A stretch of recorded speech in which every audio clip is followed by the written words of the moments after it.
There's somebody watching today's show and they're going, okay, I love what you're saying, but maybe they're new to reading the Bible. They're new to studying the gospel. You know, they're brand new to it.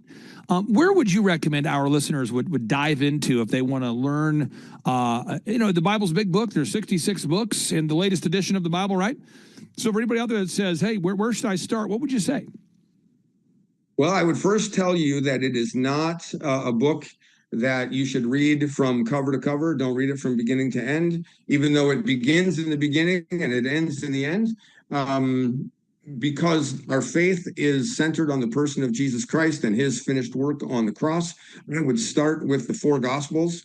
And I've actually done this, what I'm about to suggest, and people think I'm crazy for this, but you just go to the Gospels and have a notebook. And as you read the Gospels, look for all the things that Jesus tells his followers to do. You know, he tells them at the very end, before he leaves, he says, now go into the world and teach everybody to obey everything I commanded you. Sometimes people don't like that word obedience.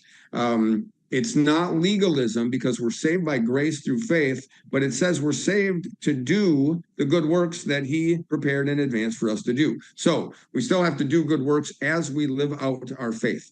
One man, a guy named Andrew Murray, wrote a book called The School of Discipleship, and he said, you get saved by grace, you stay saved by obedience.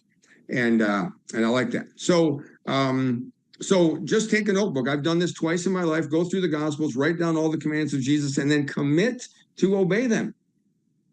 But I have to promise you that if you commit to obey them, that he'll give you opportunities to obey them. Like, for example, if you write down, I promise I will love my enemies, then he might actually give you enemies to love.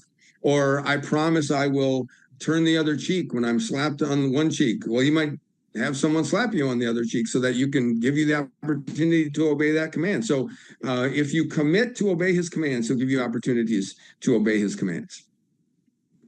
Now,